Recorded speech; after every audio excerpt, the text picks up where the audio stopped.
From the heart of Africa, Burkina Faso shines anew. The Africa Spoke.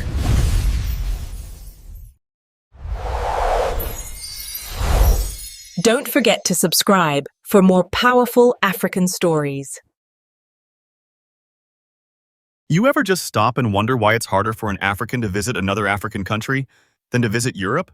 Like, why is it easier for someone from France to travel across Africa than it is for someone from Ghana to visit Nigeria? That make any sense to you?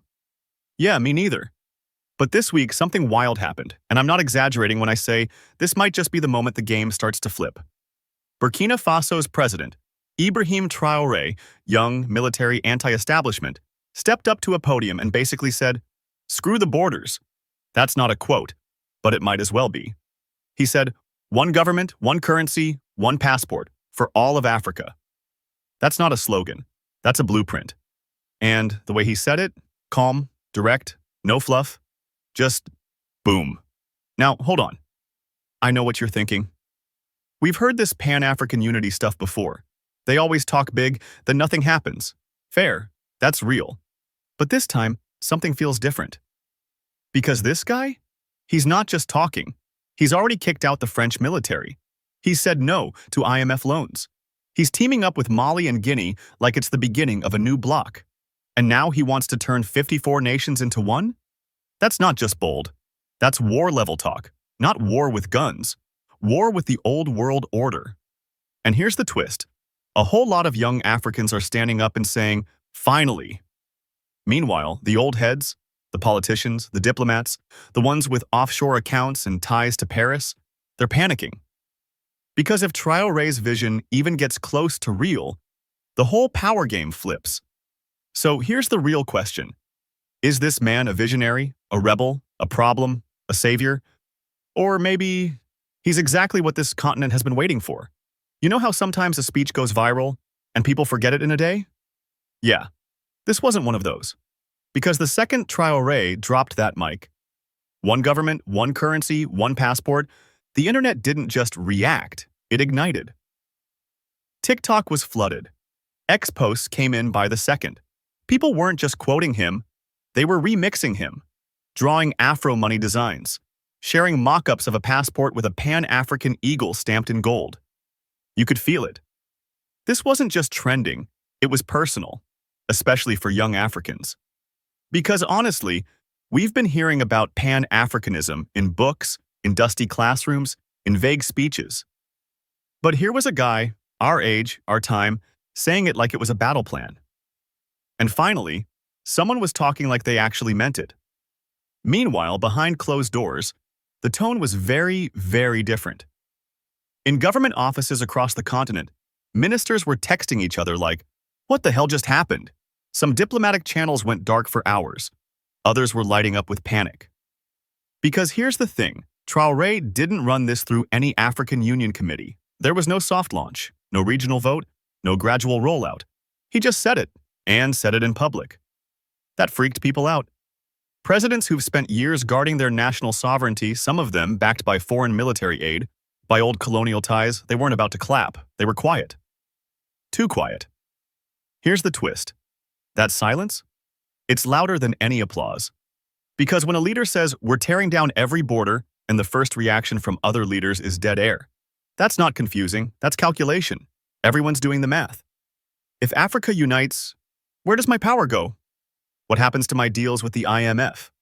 Do I become irrelevant overnight? You think the European Union came together because everyone felt inspired? Nah. It took fear, debt, pressure, and timing. So let me ask, is this Africa's moment of pressure, or just another big speech we'll all forget in 2 weeks? Let me know what you think. And yeah, if you believe this conversation matters, share it. That's how momentum spreads. But that's just part of it. Because while African leaders were stunned, another group was not surprised at all. And that's where we're heading next. You know, one government sounds simple until you actually sit down and ask, who's going to be in charge? Like, seriously, who runs this new Africa? Because it's one thing to say, let's unite. It's another thing to say, I'm giving up power. Let's not kid ourselves. presidents don't retire early. They don't just pack up and say, "Here, take the keys to the country." Not when they've spent decades building empires of influence, loyalty, control. So when Traoré says, "one government," what he's really doing is throwing a live grenade into every presidential palace across Africa. And the thing is, he knows it.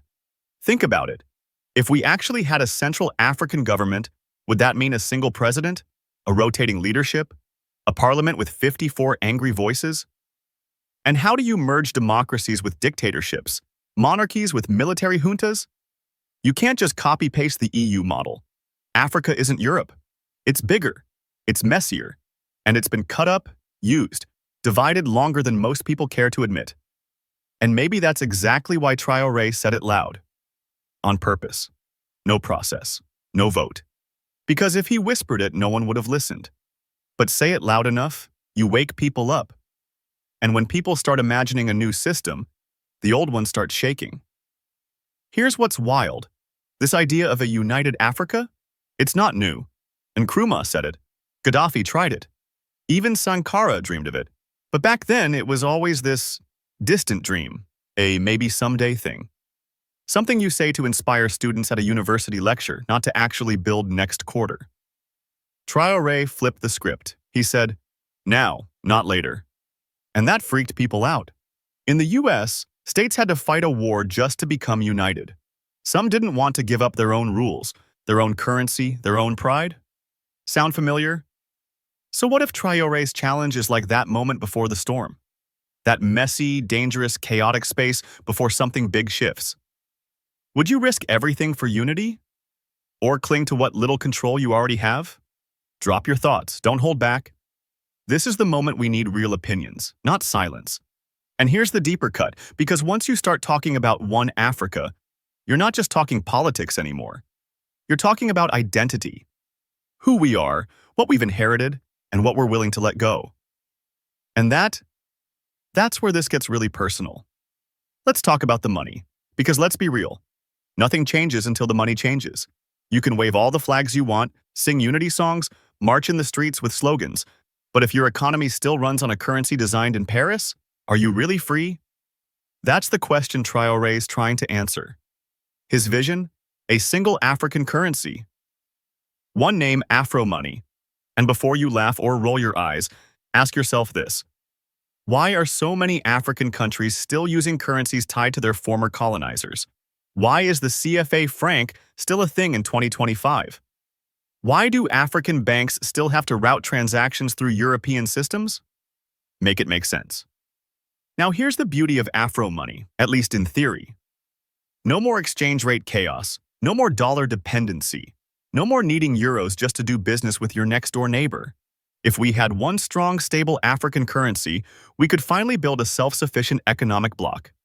Something that trades internally, grows from within, and speaks with one financial voice to the world. Sounds good, right? Yeah, on paper, it sounds amazing. But here's the thing, nobody wants to say out loud, creating a currency is easy. Managing one, that's hell. Just ask the EU how much fun it was to deal with the euro crisis. To make Afro money work, you'd need a central bank that actually has power, agreement on interest rates, debt limits, inflation policies, countries willing to play by the same financial rules. And here's the kicker, trust. Do Nigeria and Malawi trust each other's budgets?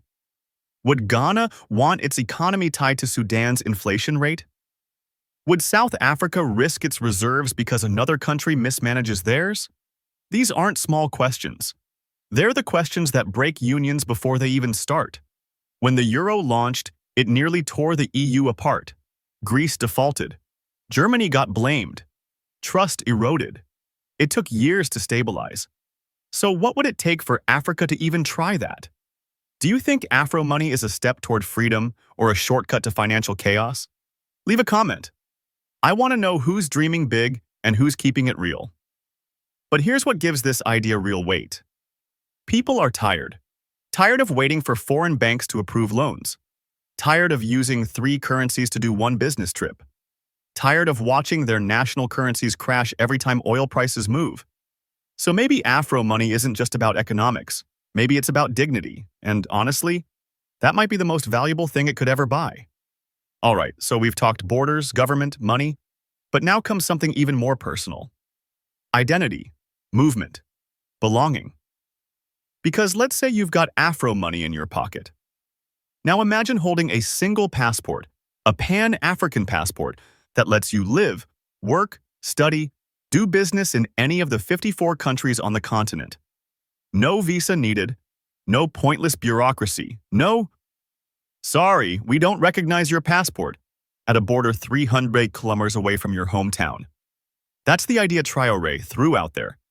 And if it ever happens, it would be the most radical redefinition of citizenship in African history. But hold up. Let's be honest. This isn't just about paperwork. It's about power, movement, and trust. Three things Africa has always struggled to balance. Right now, Africans face some of the strictest travel restrictions on their own continent. Did you know a Nigerian can visit fewer African countries visa-free than an American can? In 2024, only 5 African nations allowed all other Africans to enter visa-free. Some African students wait longer for visas to study in Kenya or Morocco than they would to study in France. That's wild and kinda shameful. So when Traoré says one passport, he's not just selling convenience. He's attacking a system that treats Africans like strangers in their own land. But wait, what happens when the gate opens wide? Because free movement sounds great until someone starts asking, what if militants move across borders too? What if poorer countries flood richer ones with migrants? Who's going to handle cross-border crime, ID fraud, security breakdowns? And yeah, those aren't fake fears. Look at the Schengen zone in Europe. They tried open borders, then came refugee crises, then terrorism, then backlash, walls, finger-pointing. Sound familiar? The African Union has been talking about this passport since Agenda 2063 and even launched a prototype in 2016 for heads of state. But guess what? Only a handful of countries actually adopted it. So tell me, what's holding us back? Is it logistics or is it fear? Would you feel safer with open borders across Africa or more vulnerable? Comment below. Let's get real. Now here's the emotional punch. For millions, this passport wouldn't just be about travel. It would be about freedom from colonial borders that were drawn with rulers, not reasons. Families could reunite, businesses could expand, students wouldn't need to beg for access to another African university, traders wouldn't be stuck at dusty checkpoints for days. So yeah, there's risk, but also, there's something powerful about saying, I'm not just Burkinabe, I'm African. And that, my friend, is the real revolution. Let's talk about the silence. Because sometimes, what's not said tells you more than any press conference. After Traoré's announcement, you'd expect African leaders to come out with some kind of statement, right? Praise it, dismiss it, debate it. But nope. Most of them went quiet. Uncomfortably quiet. And listen, silence at this level? It's never neutral. See, when presidents don't speak, they're not confused. They're calculating. They're checking with their finance ministers, their military advisors, their embassies in Washington and Paris. Because let's not pretend, a united Africa, under one voice, would turn the global balance of power upside down. If 54 countries stopped negotiating separately and started negotiating as one, that's not just a shift, that's a threat. And who feels that threat the most? Not just Africa's elites, but the foreign powers who've been quietly running the show for decades. France, the US, the UK, China. Yeah, they're watching closely. They won't say it on camera. But behind the scenes, they're worried. Worried that if Africa starts setting its own terms, on trade, on resources, on diplomacy, then they lose leverage, lose access, lose control. And history's already shown what happens when African leaders go too far. Nkrumah, overthrown. Patrice Lumumba, assassinated. Thomas Sankara, shot by his own. Gaddafi, bombed out of existence. Do you really think the world will sit back quietly if Traoré's vision gains traction? In 2023, Burkina Faso kicked out French troops. In 2024, they suspended cooperation with the EU. By 2025, Traoré's calling for a complete break from the West's economic model. So here's the question. Is he building independence or signing his own political death sentence? What do you think happens to African leaders who stop playing by the global rules? Let's not pretend we don't know how this game works, but here's what makes this moment different. It's not just one man talking. It's millions of young Africans listening, reposting, commenting, organizing. This isn't a coup. It's not a rebellion. It's something harder to control. A conversation, a new narrative, a shift in imagination. And that might be even more dangerous because you can't shoot down an idea. Let's be honest. Africa didn't draw its own map. Colonizers did. They sat in rooms in Berlin in 1884, drew lines with rulers, split tribes, broke economies, and handed out entire nations like monopoly property. That's not poetry, that's a historical fact. Those borders weren't made for unity, they were made for control. And we've been living inside those lines ever since. Not because we chose them, but because the world told us we had to. So when Traoré says, one passport, one government, no borders, he's not just being radical. He's dragging a century-old ghost back into the light. Because those borders weren't drawn to protect us. They were drawn to divide us, cut families in half, split trade routes, create fake nations out of real people, and now, we defend them like they're sacred. Think about that. We fight each other over lines that were drawn by people who didn't even believe we were fully human. We go to war to protect maps we didn't make, and we call it sovereignty. But maybe, just maybe, real sovereignty isn't about protecting old borders. Maybe it's about choosing which ones matter and which ones don't. Europe erased borders to build the EU. They did it after 2 world wars, genocide, economic collapse. Why are we still pretending our borders are untouchable? Would you rather cling to a map that cuts you apart or fight for one that brings you back together? If this hits something in you, say it out loud, drop it in the comments. The silence is already costing too much, because here's what no one tells you. Every time an African needs a visa to visit another African country, the colonizer wins again. Every time a student's dream dies at an embassy, that old Berlin map lives on. And if we keep saying that's just how it is, then yeah, nothing's going to change. So maybe tearing down a border isn't chaos. Maybe it's healing. You know what's wild? For decades, they told us we were too divided, too tribal, too unstable, too poor, too broken to unite. But look around now. Who's building businesses across borders? Who's learning 3 languages to trade across regions? Who's leading protests, rewriting stories, starting podcasts, building apps? It's us. The generation they said wouldn't care. Because we're tired, man. Tired of asking for permission. Tired of watching leaders smile on camera and sell us out off-screen. Tired of being told that unity is a dream when division has been a nightmare for 100 years. And Traoré? He just said what a lot of us have been feeling. We've waited long enough, let's build it now. Now, is he perfect? Of course not. Will this work? Nobody knows, but when has anything worth doing ever come with guarantees? The people telling us to slow down are the same ones who kept us stuck. The ones who say Africa isn't ready are usually the ones benefiting from it staying the way it is. So maybe the point isn't to be ready, maybe the point is to begin anyway. So here's my question to you. Do you want your children to inherit the same lines that kept your grandparents apart? Or do you want to be part of the generation that finally broke the map and built something bigger? You've heard the vision, you've seen the risks, you've felt the tension. Now tell me, what future are you choosing? Drop your thoughts. Share this. Not for the algorithm, but for the conversation. Because once we start imagining a different Africa, that's when the real fight begins. And the truth is, they can silence a person, but they can't silence an idea whose time has come.